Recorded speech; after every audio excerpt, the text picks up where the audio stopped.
força de trabalho escrava.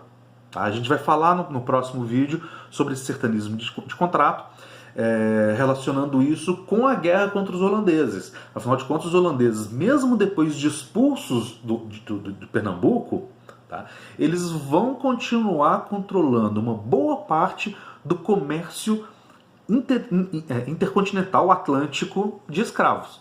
Tá? E, obviamente, eles não vão fornecer escravos para os inimigos. Então, a gente vai ver depois, já mencionei isso umas 2 ou 3 vezes em sala de aula, mas é sempre bom frisar isso. Há uma demanda por força de trabalho maior que a oferta do tráfico negreiro nesse período justamente do século XVII. É só mais para o final do século que vai haver uma regularização, e mesmo assim, na região norte, na região do Maranhão, até o final do século não tem escravo suficiente vindo da África. Então, ali é um processo muito intenso de escravização de índios. Tá?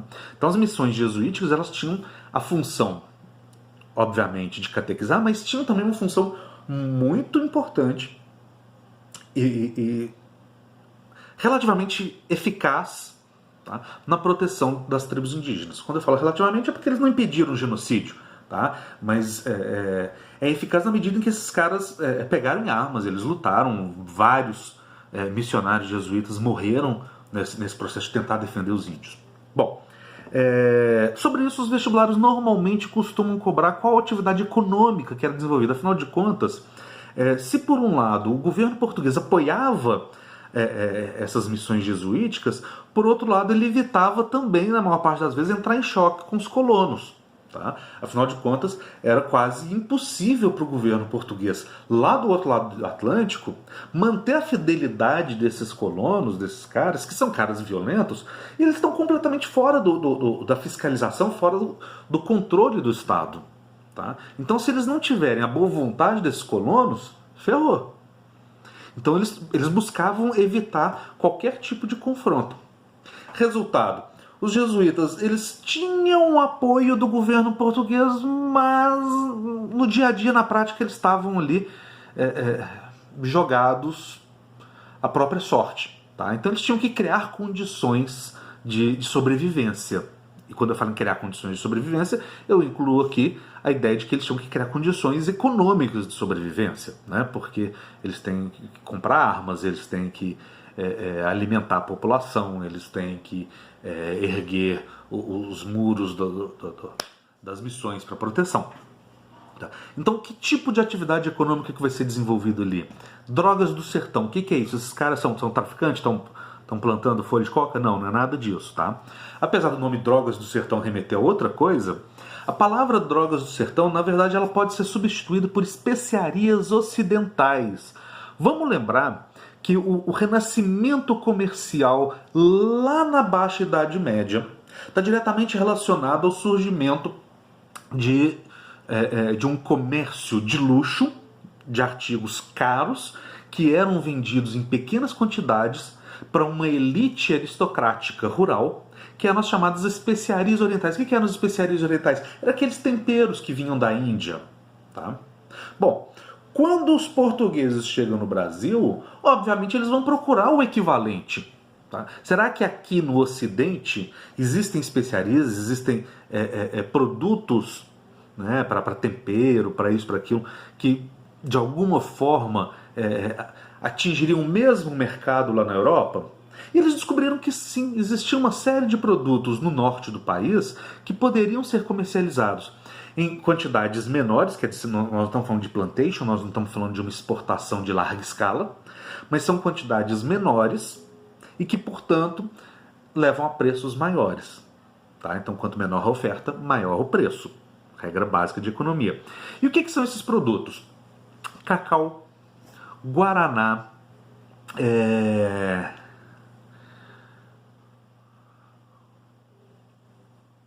eu agora não estou lembrando aqui no calor do momento, eu vou lembrar de outros produtos. Mas eu lembro aqui do cacau e do guaraná, que eram muito comercializados. Tem outros, algumas espécies, inclusive, que existiam também no Oriente, como o cravo e a canela. Tá? E esses produtos, eles vão sim trazer um fluxo de riqueza grande para os jesuítas e vão estimular expedições não religiosas, tá? Quer dizer, sertanistas, bandeirantes, que vão atrás dessas drogas do sertão, né? Ao mesmo tempo em que iam atrás de tribos para combater e, obviamente, escravizar. Tá ok? Bom, obviamente aqui o processo de extração de drogas do sertão é uma atividade econômica não escravagista, tá? A grande importância, o grande desdobramento dessa atividade, principalmente dos grupos jesuíticos, é o fato de que essas ocupações, esses postos avançados de colonização, ainda que gerassem menos cidades, tem cidade que foi criada em função disso, né? Belém do Pará, por exemplo, e Manaus foram fundados dentro desse contexto, tá? Mas a fundação de cidades é muito menor do que, por exemplo, na economia da pecuária, ok? Então, o grande desdobramento, a grande consequência da atividade econômica das drogas do sertão está ligada principalmente a uma espécie de criação de marcos da presença portuguesa mais para o interior. Então, se vocês pegam o atual mapa do Brasil, o que vocês percebem? Que justamente ali na região norte, a nossa presença ela vai muito mais a oeste. Tá? Bom, a gente vai ver, provavelmente 2 ou 3 videoaulas, a gente vai ver que em 1750 inicia-se um esforço entre Portugal e Espanha para estabelecer ou para restabelecer uma fronteira entre a América Portuguesa e a América Espanhola. Essa fronteira ela deixou de existir quando foi suspenso o Tratado de Tordesilhas lá em 1580, tá?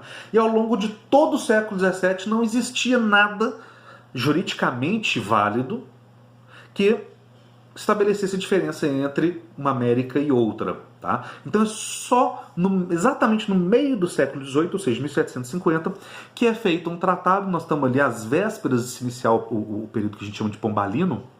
Tá? Então o governo português e o governo espanhol tomam essa iniciativa.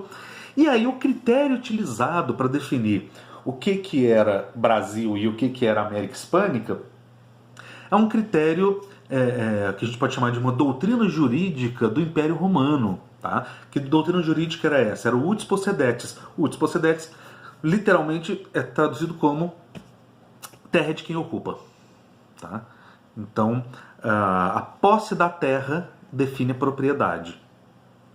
Bem, como os portugueses apresentam evidências, apresentam provas da chegada dessas missões jesuíticas até aquele ponto extremo da Amazônia, aquilo ali vai ser usado como critério para estabelecer um desenho da nossa fronteira que é muito parecido com a nossa fronteira atual. Isso foi lá no Tratado de Madrid, é um assunto que a gente vai ver daqui a pouco, tá? Não nesse vídeo.